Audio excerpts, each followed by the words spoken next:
Okay, it's 1 o'clock, so let's get started.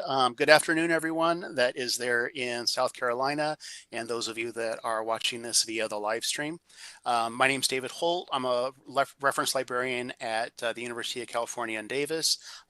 This panel is conducted entirely via WebEx, and I'll explain that almost immediately. But the topic for this presentation is open source alternatives to digital commons. Hopefully this is a hot topic for many of you. Many law schools are digital commons customers, and some of us in the law school library community are looking at alternatives now that digital commons has been acquired by Elsevier. But first, the elephant in the room, so to speak, is why is this done via WebEx? And well, the answer for that is because Eric Beck and myself are both employed by the state of California. Unfortunately, South Carolina is on the travel ban list due to its active enabling of discrimination against its LGBT residents. Because of that, neither Eric nor I are permitted or funded to go to on any professional or academic conference to any state that's on that travel ban list. And sadly, South Carolina was added just a few months ago. If you would like to offset your travel to South Carolina, I suggest that you look into making a contribution to the Campaign for Southern Equality. It's an LGBT advocacy organization that works to promote civil liberties and civil rights for LGBT people living in southern states. And you can see the URL for that charity here. Oh, and by the way, if you'd like to follow along on this presentation, I have a bit.ly.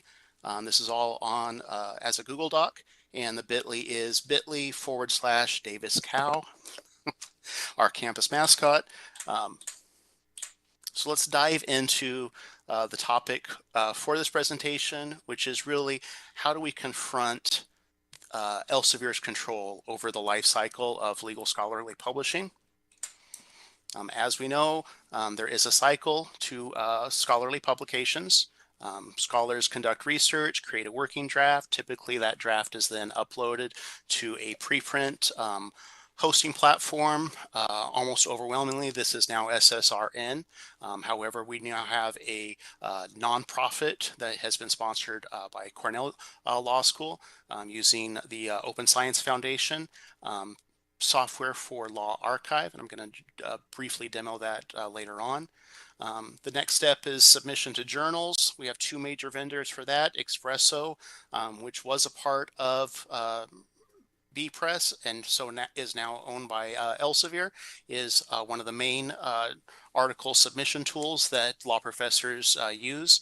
Scholastica is the other. Publication, and then finally we deposit that final published work in hopefully an institutional repository. What's the current landscape for IR usage among ABA accredited law schools? Well, right now we have 206 ABA law schools. 82 of those, so almost half really, are currently using Digital Commons as their institutional repository. And there's a few reasons for that. It's a hosted solution, so it's really easy for law schools to become a Digital Commons subscriber. They don't need the IT folks to support their IR. It provides a platform for both journal publishing and symposia, and it has sophisticated search engine optimization. And so one of our goals, of course, with providing materials via an IR is to make them more easily accessible, to make them more discoverable. bPress has done an excellent job working with Google to optimize search engine results for materials that are on Digital Commons. Why not Digital Commons, though? And I have a photo here of the evil empire. Digital Commons is now owned by Elsevier. For those of you that have been following the news over the last 6 months or so, Elsevier was in negotiations with the University of California, which is the largest academic system in the country. And it got to the point where the University of California has decided to drop Elsevier. We no longer have a contract with them. And that is in response to their history of opposing open access scholarship. They have a very poor track record in terms of providing access to scholarship, setting up paywalls to prevent, to create barriers of access for scholarship that was funded and produced by institutions that are largely relying on public money. And we now have a situation in which one vendor controls the entire ecosystem. So Elsevier now owns Expresso, they own SSRN, and they own Digital Commons. So the entire life cycle is really owned by one vendor, which is causing some concern in our community that we have a single vendor that is exercising too much control over how we make accessible the intellectual output of our institutions. And we're particularly concerned given the track record of Elsevier. So some of us are looking at alternatives. Some of the major open source IR projects, which we're going to demo throughout this presentation, include DSpace, which has been around forever. That's probably one of the first that people are aware of. We have some emerging contenders, however, that have become more popular within the last few years. Samvera is one that came out of Stanford in collaboration with others. And Vainio is a very interesting project, and we have a sales rep from a startup in California, 10, that is going to end our presentation today. That platform is based on software from Vainio, which was created by the folks at CERN, the super collider people in Switzerland. It's written entirely in Python, so it makes it an interesting option for a lot of universities, given that Python is so heavily used in academia. Some of you may be thinking, oh, what about Omeka? Omeka is not really suited for an IR. It's more designed for special collections. And even though I have it in this list, it's really not a suitable option for what many law schools are using Digital Commons for currently. So what's missing in some of these open source alternatives? Well, most notably is journal hosting. And I think that that's probably a big hole that law schools are going to be concerned about. There is, however, an open source project that's called Open Journal Systems that may be a viable alternative for hosting our law journals and law reviews in lieu of Digital Commons. And symposia hosting is another element here that Digital Commons actually admittedly does a very good job of doing. Ubiquity Press is a UK company. I think it came out of the University of London.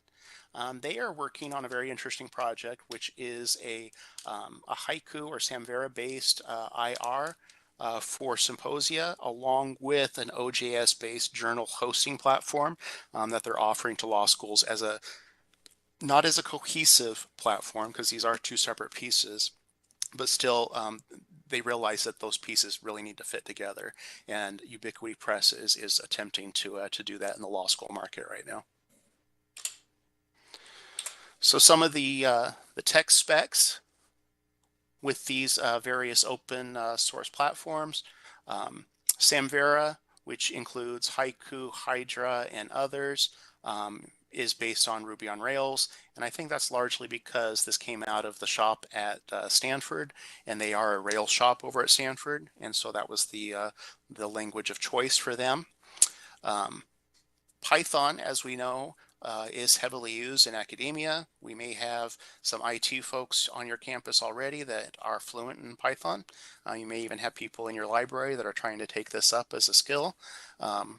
Python is the programming language that was used to create Vainio, which is also the software that is used by 10. It's using Python both for its backend, and it's using Python with the web front end using Flask. Again, that's heavily used in academia.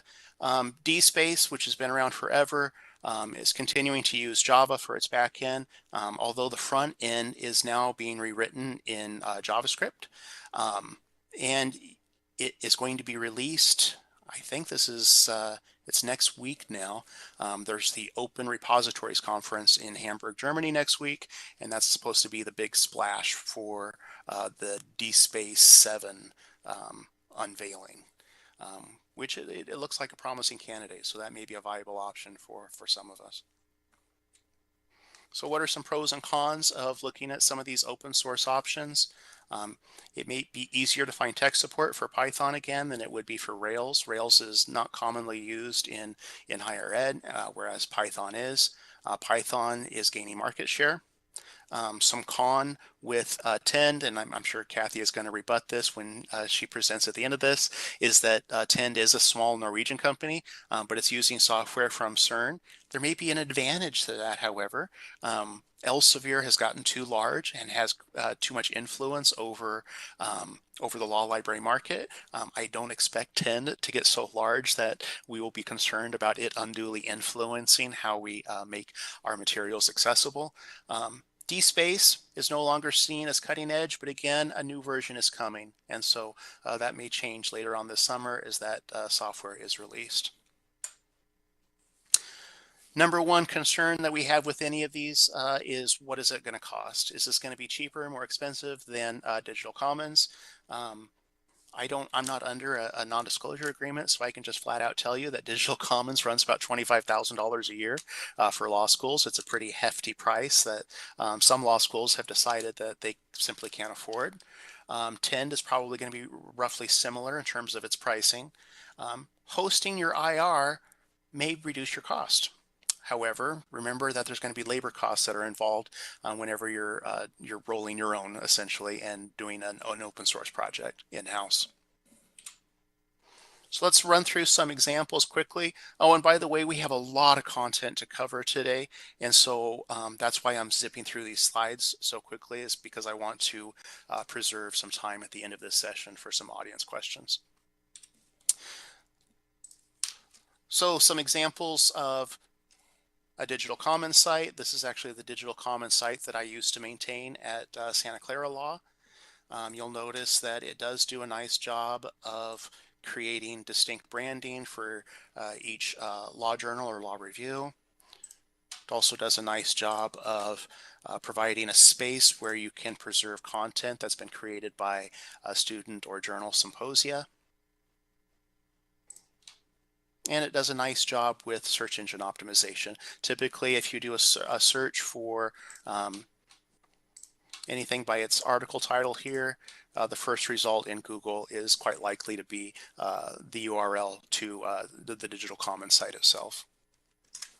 A nice example of a site that's running DSpace 6, which is the current version of DSpace, but will not be as of next week, is the Texas Digital Library.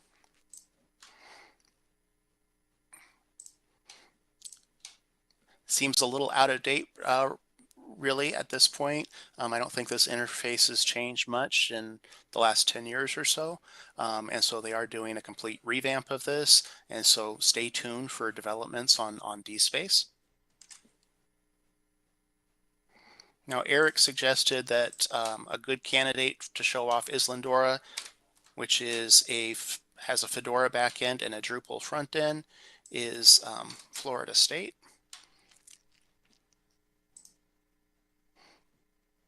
And I'm going to let Eric talk about Islandora in detail later on. It may be a good option for those of you that already have a Drupal website or have a web developer on staff with Drupal experience or a Drupal background.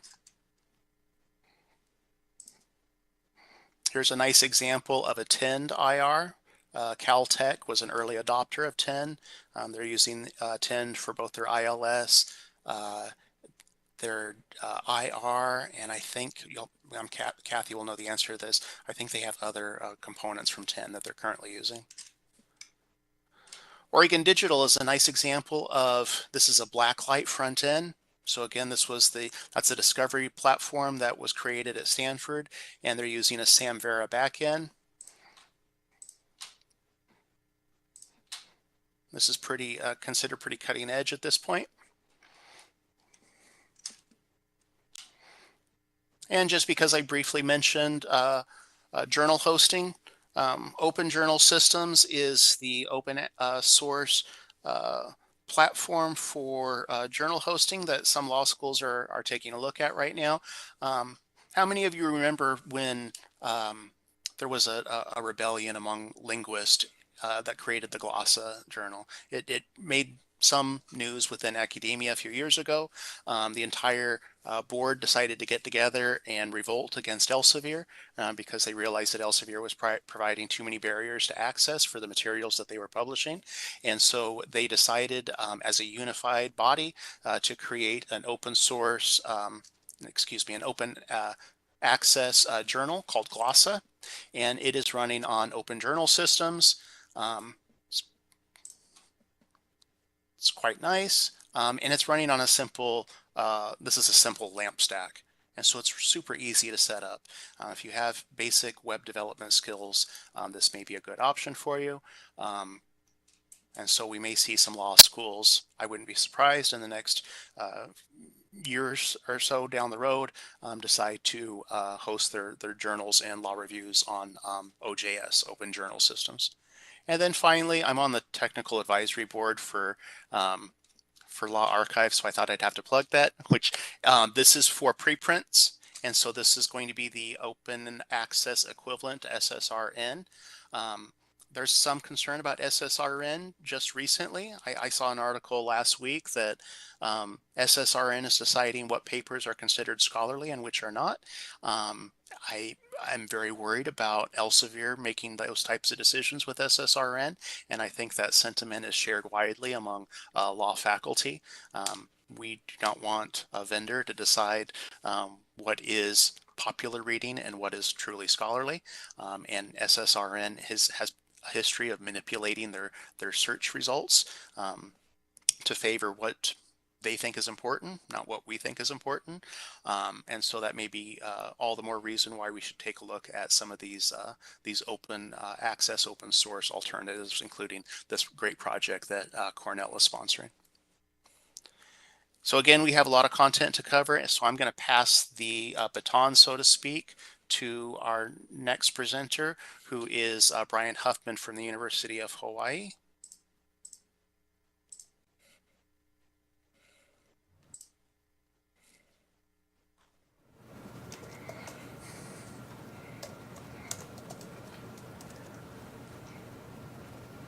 Oh, and it looks like, Brian, you're muted. I can't hear you.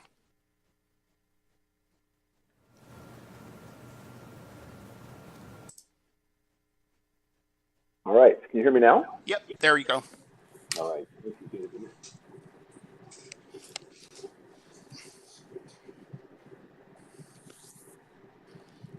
me a moment here while I get this into presentation mode.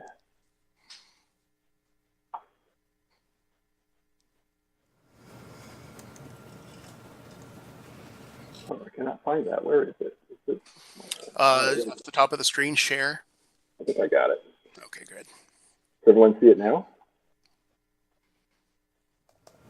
I see it now. All right, great. Wonderful. Okay, as a brief introduction, I just want to shout out and a welcome to those who are in the physical audience at Cali, and then those who are virtually listening to the program. Thank you. I'm Brian Huffman. I'm the Electronic Services Librarian at the University of Hawaii Law School. And I'll take a few moments to introduce you to DSpace and give you a little overview and a perspective from the University of Hawaii's experience. DSpace has been around, as David indicated, quite a long time. It started in 2002. It's well utilized by libraries, archives, and business repositories. It has a simple, yet powerfully customizable interface. I would say the beauty of DSpace is it lets you work on a collection level. And I know we talked about Omeka doing that as well, but there are some powerful connections that librarians understand when they're putting together unique resources and want to capitulate them into a collection level. You also have the power, though, to incorporate modern collection concerns, as well as embargoing, licensing, and as well as a robust Google Scholar indexing system. University of Hawaii has also made use, if you're familiar with the PlumX metric system, it coordinates well with our institutional repository and is used for metrics usage. We are currently using version 5, which I know David's all excited about 7, which is coming out soon. And I talked to our IT staff, and they indicated to me they skipped version 6, thinking it would have been a faster implementation to the next one, but actually it stuck around longer than they expected. But they did tell me they are excited about implementing version 7 as soon as it comes out. I don't know much about the changes. I know there's going to be a new look and feel, and I guess I understand it uses a different version of the language. Instead of purely being Java, it uses JavaScript, but there might be some other under the hood changes as well. We did want to talk about the costs of using this. So as far as the physical costs, as what we have to do to host it, we use a server, and we share that server with another content, so it's only about $1,000 a year. And that has to do with, they plan on obsolescence every 5 years and buying a new one, and so they kind of annualized it out there. But as the real cost, the real bugaboo in this, as indicated, is whatever the professional salary costs are for having individuals who are responsible for maintaining this, keeping it up to date. Also, price can go quite a bit up when you have big projects, scanning projects or digitalization projects, where you may need to entail other staff for data entry and digitization. So it's the staff costs that can really vary. And it's hard to nail that down because here at Hawaii, the full-time equivalent, we have two. One is an IT staff and one is a librarian. They're being paid to do other things, so they don't just do these things. We have a unique experience in Hawaii, and I think in some way we're lucky, because we're a campus that actually, meaning the campus, the whole campus, not just the law school, supports open access. We have a policy that mandates all faculty scholarship must reside in our institutional repository, and that has been our policy since 2012. And I noted a URL that if you want to go and take a look at that policy.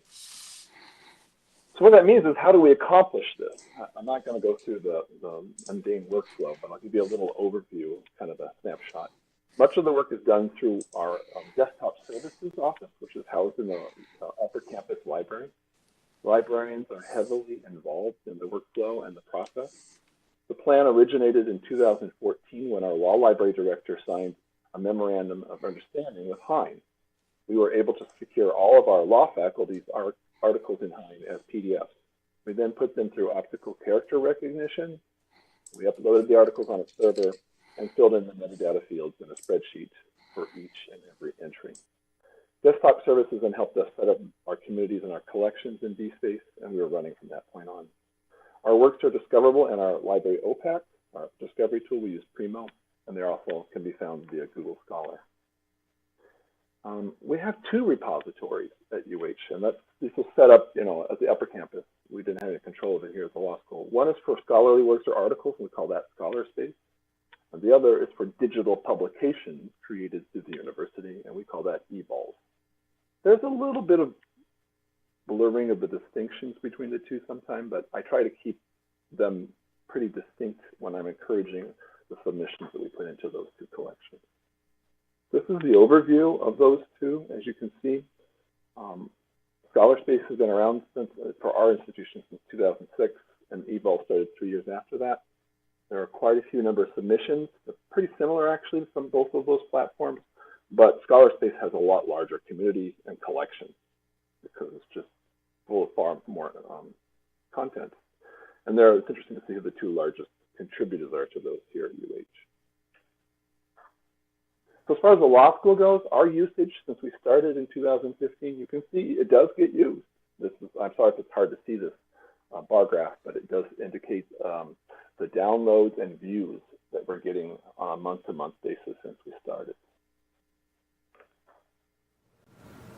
And then kind of to talk about how the faculty have made use of this.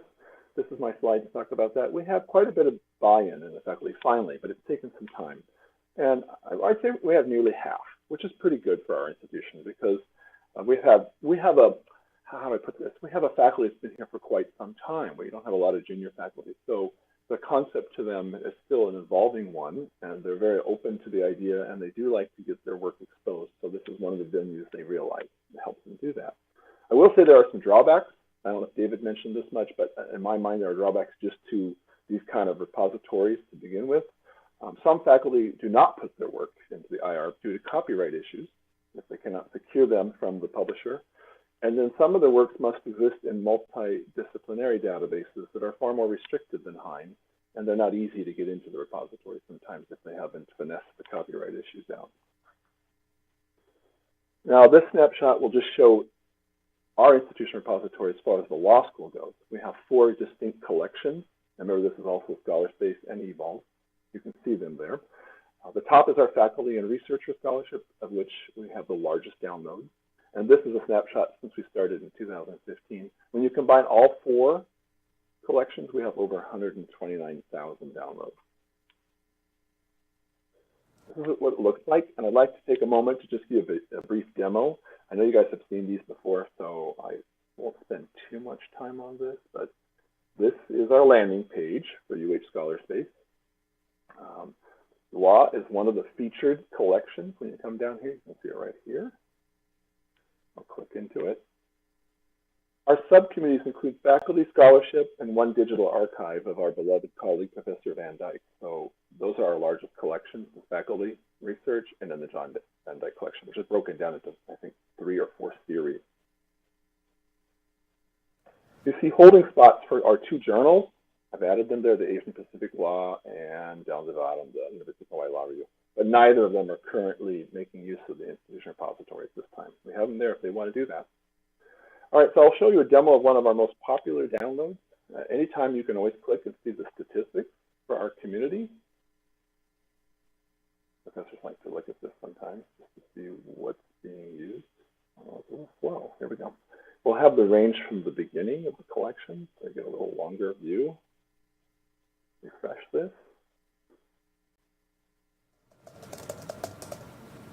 And this just shows the drill down for each particular individual. But I want to go down to the very bottom where it gives you a snapshot of on the item level, where the top 10 downloads over that time period. And the fast food one is one of our top ones. I'll just click on that so you can see the look and feel of the content that's in here. It's very librarian-like. It has a permanent handle there, which you can grab. It's got the record here, so you can see the fields, the meta fields, clickable links into the author and the keywords. Right at the bottom is the PlumX I was telling you about. There's our usage stats for that one. And so usually they add the 2, the abstract views and the downloads, to get a total metric that they consider the usage metric. Let's see. One last thing here, I'll take you into the authors collection. So you can go into that and some of the content that's there. You can put the nice bio on the individual, the ways to get into their collection real quick. You can see the subject matters as they are in the dates that are there. So in truth, I just wanted to kind of give you an overview there. I don't have much more content here, so I'd like to hear what some of our other speakers have to say about their collections. Give me a moment here while I switch the... I think Eric is next. Mm-hmm. Eric, I'm clicking on your thing, but I don't see the... Where is it? Oh, here it is. I'm sorry, I'm trying to get it to you. That doesn't show it. Give me a moment. I apologize. I think I switched my view, and that may have to do with why I cannot switch it over. Wow, I don't get an option here. It's hard to help. I just see your cursor like floating. I'm going to change. I'm going to cheat. I'm going to give it to. Oh wait a minute. Here we go. Aha. There, I think you got it, Eric. Perfect. Thanks, Brian.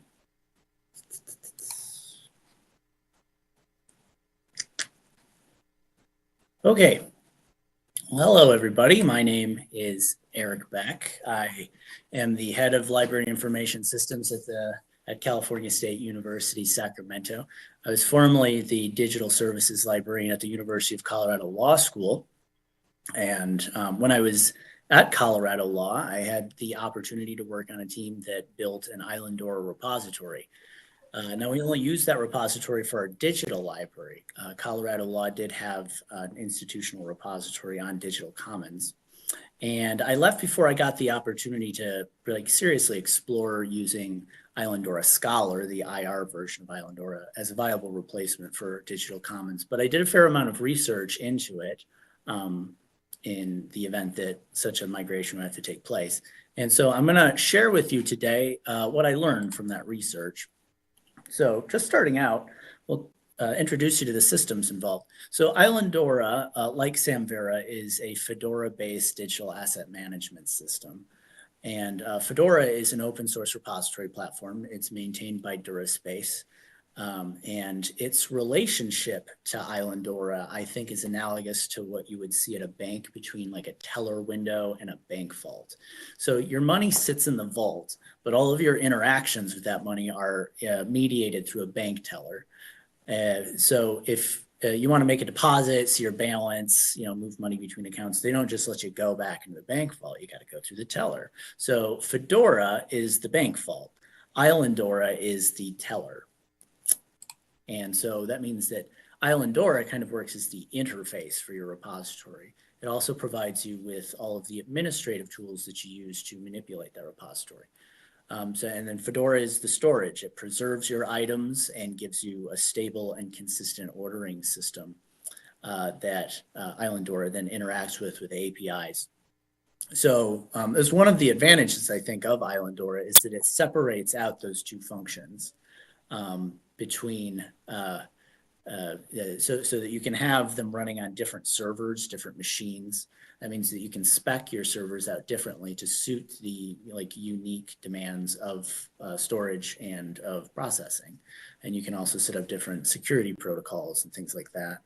And I think this illustrates a strength of Islandora, which is its modularity. You can be really flexible with this particular kind of architecture model. And that's going to be important for setting up specialized functions like institutional repository features. So a little background about Islandora. It was originally created by 3 library technicians at the University of Prince Edward Island in Canada. They were just trying to build their own digital repository, but they had an idea to share it with others. And so to aid that goal, they built their repository in Drupal. And that allowed them to expose their code to a really active and growing developer community, open source developer community. And the results of that have been really fruitful. The growth of Islandora was pretty remarkable in the early part of the decade, and it continues to grow today. And the tool that they built works really, really well as a digital library, very versatile, as I mentioned, and it can handle a lot of different content types, which I think is another unique aspect of it. So the important thing about Islandora is the content model, and it defines the different content types that can be used. And I kind of think of the content model for Islandora as being analogous to one of those Play-Doh presses where you push the Play-Doh through a stencil and then you just get a line of the same thing, right? And it sort of works the same way with your ingest. You move an ingest through a particular content model and it hooks in all of these functions and features to your object record. So you'll get specialized metadata if you use a content model. You'll be able to associate other records and other objects with your record. The content model will define how the record is to be displayed or how the object should be displayed. So with vanilla Islandora, you almost only make use of the PDF or the image content models. Those are kind of the digital library functions. To convert Islandora into an institutional repository, you activate these additional content models, the citation and thesis model. So citation model is more than a citation. It's a scholarly publication, actually, which then has special metadata attached to its record for constructing a citation dynamically. And then the thesis content model attaches specialized metadata and features that relate to electronic theses and dissertations. And so these content types connect a handful of other features, submodules, that then, taken together, produces Islandora Scholar. So Islandora Scholar is like the IR Voltron. You have the kernel of the scholarly publication or the ETD, and then these other features hook into it. And those features will include being able to generate citations dynamically from metadata within your record. And so you can have multiple kinds of citations, like APA, or MLA, so on and so forth. And then you can provide all of those citation types in your record. There's also integration with DOI and persistent IDs. You can embargo items. You can collect and display usage statistics. And you can also convert your metadata into microdata that's compatible on Google Scholar, and then expose those in meta tags in your record view. And then that's just useful for making your items available through organic search on the open web. So by all accounts, Islandora Scholar is the real deal. It can function as an institutional repository, and just as good as any of the others. As I mentioned, never set one up myself. However, there are several large universities that are running Islandora Scholar as their IR. Boston College and FSU are examples. So the code for Islandora Scholar is still actively maintained. Their last update was back in April. I will point out, however, that it was just announced this week that a new version of Islandora has been released, which is compatible with Drupal 8. So when you move or upgrade your website, your Drupal website, from version 7 to Drupal 8, it usually means you have to rebuild your website, and you'll lose all of your great modules and plugins that you were using on your Drupal 7 site. And unfortunately, those rules still apply to Islandora Scholar. Islandora Scholar will only work in a Drupal 7 environment. And as far as I know, there's been no announcement as to whether or not those features will be upgraded for the new version of Islandora that works with Drupal 8. But that doesn't necessarily mean there's no future for Islandora Scholar, but it does mean that there is still a question of whether or not it can be sustainable in the long term. So that is something to be aware of if you should choose to use it. But in spite of that, maybe I have piqued your interest, and you're asking yourself whether Islandora might be right for you. And you may have a Drupal site, you may want to integrate these kinds of features into it. So we can talk about the costs now. As David mentioned, this is open source software. It's completely free, but there are costs associated with infrastructure, personnel and labor, and then ongoing maintenance. So Islandora is pretty CPU intensive. You need a server with at least 4 to 6 cores minimum, which in a shared hosting environment can be pretty expensive. Also, to install Islandora, you need someone with really good systems administration skills to both set up your servers and to install Islandora on your server OS. And well, you'll also need a Drupal developer to actually build your website. And on top of that, even, you'll need content people to do metadata and ingests and handle content management within the repository once it's built. Now, we were lucky enough at the University of Colorado to have a convergence of all of those things. There's a lot of talent there. And it's been really rewarding for us to be able to build our own repository, even though there was a pretty sizable upfront investment in infrastructure and equipment and labor. The cost for maintaining it on an ongoing basis has been pretty minimal. We don't have to pay an ongoing subscription fee like you would with a vendor-supported product. And we get maximum control. We have this very versatile tool that we can do with as we please, and that's a fairly a substantive value proposition, I think. And I want to point out too that it was also just really fun to build. Like, if you like to make things and you're up for an interesting challenge, I do think that this is doable, and at least it's worth looking into. So that's Islandora Scholar. I'm going to pass the presentation off to Leah Prescott, and she will tell you about goings on at Georgetown.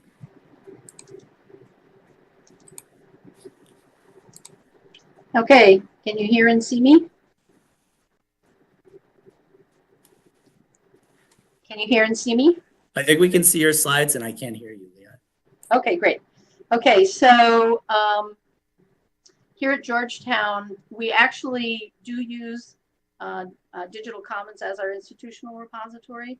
But I'm going to talk about DSpace primarily because it's what we use for our digital library repository. So my responsibility here is Associate Librarian for Digital Initiatives and Special Collections. So I have my finger in the multiple repositories that we have here. And I'm going to talk a little bit about DSpace and about other possibilities going down the line. So our bpress site is, as you can see, is pretty active, but we've been, since it was acquired by Elsevier, there's been some talk about moving out of Digital Commons. And that talk has been renewed recently because just in the past couple of weeks, it's come to light that Google is not indexing all of the materials in Digital Commons. So that's very much of a concern because it was one of the main selling points for us with our faculty. But whatever platform we use for our digital scholarship, clearly Google findability is very important. And looking through the referring sites, I stopped at around number 75, and literally almost all of them were from Google one way or another. So DSpace is our digital library system, and I just wanted to show a couple of things that we have done with DSpace that is a little bit sort of stretching what DSpace does natively. We use it for most everything other than our faculty scholarship, and it's maintained by our main campus IT, and they share it with us. And they pretty much make all of the decisions about it. The main campus DSpace developer is pretty savvy, however, and he has contributed to the core code for DSpace, and he's enabled us to do some things that are not out of the box. So for instance, we recently launched our Foreign Intelligence Law collection, and there's a lot of information here that needs to be presented, not just on the community and collection pages as is seen here, but also on the individual record pages. And generally in DSpace, what you see on an individual record page, let's see, I can even go, let's see here. So,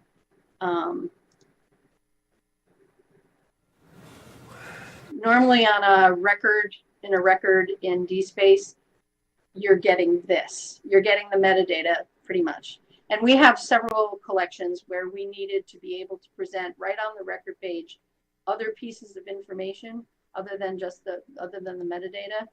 And so the DSpace developer from our main campus enabled the ability for us to use the description field, the metadata description field, and using Markdown. And so what it lets us do is, so on this side of the page, you're seeing the Markdown in the DC description field. And what it does is actually put a summary right on the front of the page. This page is from our historic preservation collection. So you can see above the file itself and the normal metadata that you would see is this description information. So that has come in very handy for us. In addition to the digitization that we do of rights cleared materials, we're actually heavily involved in controlled digital lending here at Georgetown Law. And so we are digitizing our general collection books. And we are working with the Internet Archive with that. And so this collection here is where all of those books are, and they're not available for viewing other than through loan. So you can actually borrow these books with the Internet Archive. But in addition, we have we're in the process of scanning from microfilm and microfiche the records and briefs of the Second Circuit and the DC Circuit courts. And for those, we're able to, let me go back to my slide here. So I want to go quickly here. What we're able to do is use DSpace as the place where we manage the collection. So if I go here, let me go back to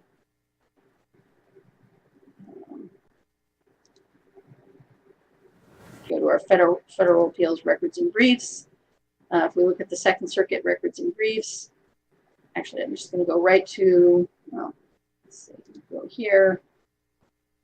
You can open one of these. So because the Internet Archive doesn't really allow us to manage the collection and make it logical in how you access the materials, what we do is use DSpace as the place where we manage the collection. But then when you want to actually get to the digital object, you go, you click on that and go off to the Internet Archive, so that we don't have to manage the digital objects in more than one place, but we can manage the collection in a way that we can't with the Internet Archive.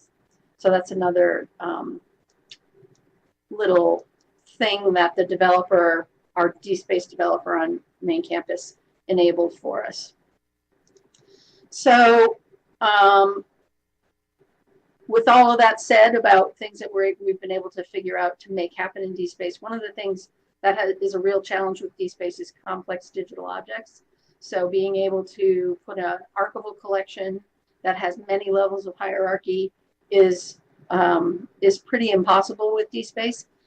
So between the main campus and the Law Center, we are looking to move away from DSpace, and we're in that task force process right now. The task force just finished its recommendation, so I'm just going to quickly run through that.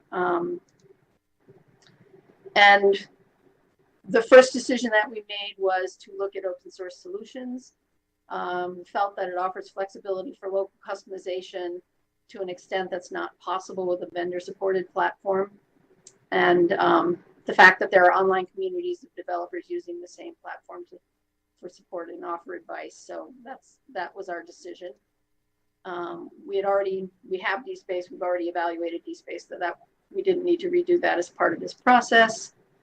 We ruled out Islandora based on most implementations of Islandora, or a lot of them, rely heavily on vendor implementation and customization rather than the open source community. And the technology stack, which is PHP and Drupal, doesn't match the technology stacks of the most, this is coming from main campus, this was their perspective, of the most robust repository platforms. So we ruled out Islandora.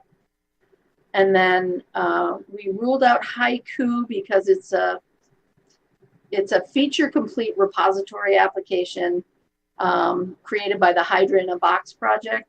And since Haiku is an already customized version of Samvera and Hyrax, the platform wouldn't allow the flexibility and local customization that at least our main campus would require. And the Fedora and Blacklight team discovered lots of features in Fedora and Blacklight, but found that extensive development and customization would be required. So it's like Haiku is one end of the spectrum, Fedora and Blacklight is the other. So that left us with Samvera and Hyrax. And so that's the recommendation that we're making to the library director, that we move towards Samvera and Hyrax. As I mentioned, one of the main factors is complex digital objects. And that's something that Fedora can do natively. And so moving to Samvera should give us access to those capabilities, even if we have to do some of the development ourselves. And speaking of development, within our recommendation, it's completely based on being able to hire more developers. We don't have a large developer staff here at Georgetown at the university as a whole.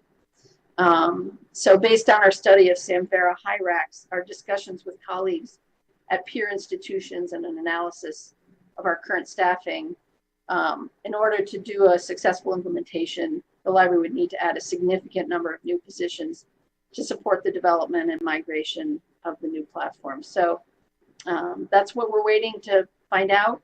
And so we're sort of in a holding pattern at the moment, but that's the process that we've gone through to try to figure out where we stand with our repositories. So let me turn this over to Kathy.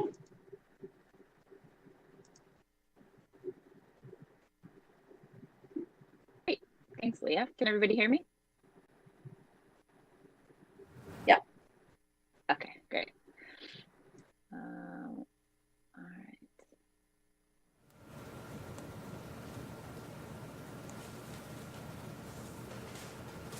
And can everybody see my screen?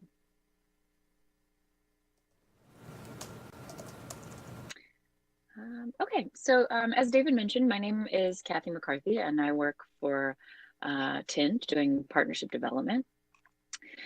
Just to give a little bit of background, because I know that many people aren't necessarily familiar with TIND, we're a relatively new company. As David mentioned, we are leveraging an open source framework called Vimeo that was originally developed by CERN in Geneva. So Vimeo is really more than just an institutional repository platform. It actually can manage many, many different types of content. CERN had been using it as their document server and for their ILS. And then TIND became an official CERN spinoff in 2013 to start to provide managed services on top of that Vimeo framework. So we've sort of split the platform into these 4 different product modules. There's the ILS, there's institutional repository, there's digital archive, and then there's also research data management. And each of these modules can be fully functional as a standalone. So we have partner institutions that just use it as an IR or that just use it as an ILS. But one of the really sort of unique aspects of the TIND platform is the capability to manage many different types of content in just a single instance of the software. So we provide software as a service on top of the Vimeo open source layer, which means that we provide configuration, initial configuration of the platform, migration assistance. We also host most of our partner institutions using Amazon S3, although we do have a couple libraries that do local hosting of their content. TIND also then provides support. We do updates. We perform preservation functionality in the back end, manage backups, and then we're doing lots and lots and lots of custom development with our partner libraries, really on all 4 components of the system. So the types of libraries that we work with thus far have been really strongly focused on universities and special libraries. We do already work with a number of law schools, although in the ILS area. So we have UC Berkeley Law using the TIND ILS. We also are currently doing an implementation of the TIND ILS at Columbia Law University. So why would you choose the TIND IR? You know, there obviously are a number of repository options out there. TIND, though, I think does have some really unique benefits. Firstly, it's sort of a special hybrid of open source and commercial. So there is a lot of less reliance on local staff resources. You know, all of the panelists have mentioned that there are staff and hardware or software things that you need to consider and that cost money when implementing any of these tools. Open source isn't necessarily free, it's just a different type of cost. So TIND can be a nice solution just in the sense that we fully host the platform. You don't need to leverage those local resources as much. And you really even don't need any in-house developers to manage the platform.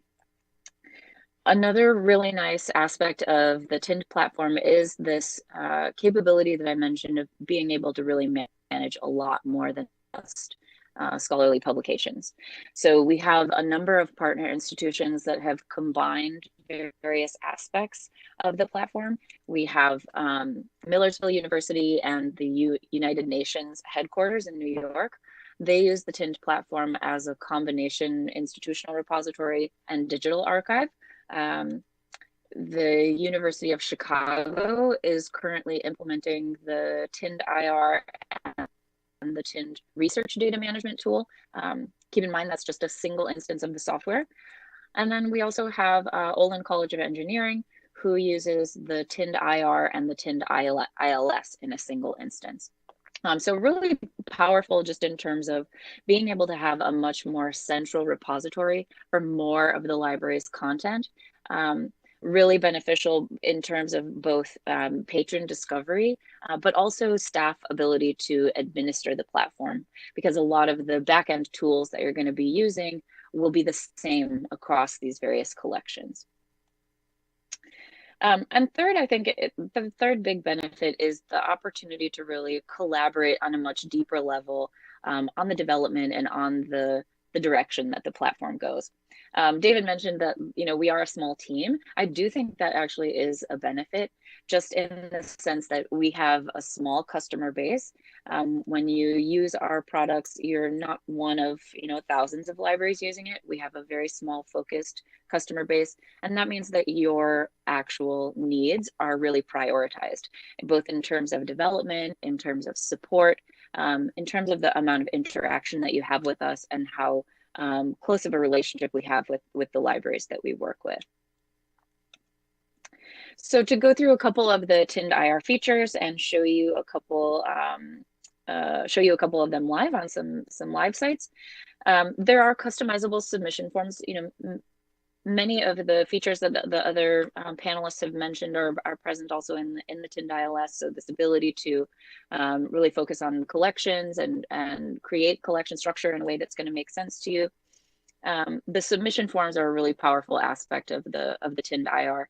They can be customized based on particular collections and just provide a really simple, easy to use submission model for maybe non-library users. They're totally customizable. You really can have the submission forms configured in any way that you like, both in terms of what metadata is being asked for, how the inputs are required, you know, what fields are required, and also, you know, what custom help text you can offer. So this is a really powerful way of ensuring consistency of metadata across collections and providing other members of the institution faculty to self-submit into the repository if you'd like them to. TIND is also compatible with a number of digital object identifiers or unique identifiers. We are a member of DataCite, which means that we can automatically mint DOIs upon ingestion. We also can leverage materials that already have digital object identifiers to be able to pre-populate some of those metadata elements within the submission forms. And then finally, the entire TIND platform is not just a tool for discovery and access of these materials, but also a digital preservation tool. So a lot of the preservation functionality is happening sort of in the back end, but things like automatic file format conversion, so converting PDF to PDFA, or in the digital archive component, the platform can automatically create a lower res version of, say, a high res TIFF image. We're also performing fixity checks to check for degradation of data quality, and also leveraging a number of different standards for open access, including OpenAIRE, Premise, DataCite, metadata schema, etc. So just to show a really quick couple of slides to give you a sense of, you know, what the interface looks like. The collection structure is really flexible. You can have very simple collection structure or something like the UN headquarters, where you've got things organized, you know, by one method, say resource type, and then reorganized, providing a different point of access. The University of Minnesota has an institutional repository with us where they're just defaulting to a keyword search because they have actually hundreds and hundreds of collections that people need to be able to search collections based on, you know, journal and institution and subject type. So really a lot of configurability within the platform. Just to show a quick example of the submission forms, to show you sort of the breadth of metadata that can be requested. Here you can see, the ability to import a record based on an existing DOI. We've got, document type, corporate author, the ability to apply embargoes, all of that's there, licensing and copyright information, etc. But just a really simple method of being able to apply metadata and ingest. Of course, there are options for, batch ingestion and batch editing of records.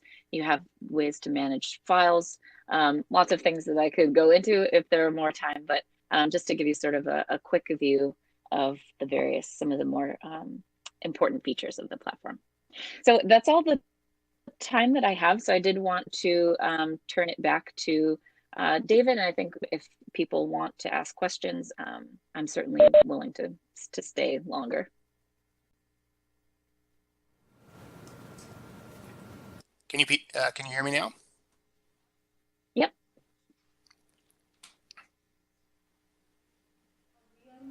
Yes. Oh, okay. I didn't hear the question. If someone could repeat that for me. We needed to unmute us for any questions? Yes.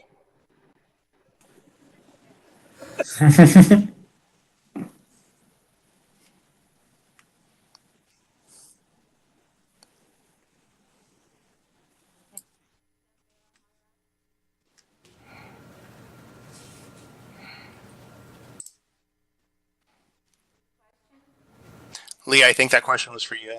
Oh, sorry, I didn't hear it. Can you try it one more time?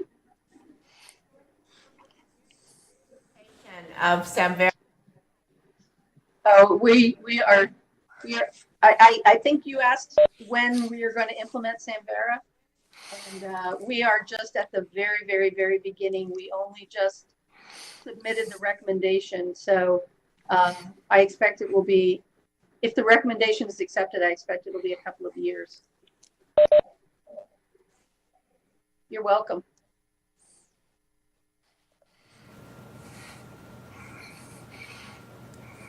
Any other questions? I think some of you may be eager to get home at this point, aren't you? Thank you all. Great, thank you. Thanks for coming. Bye. Bye, thank you.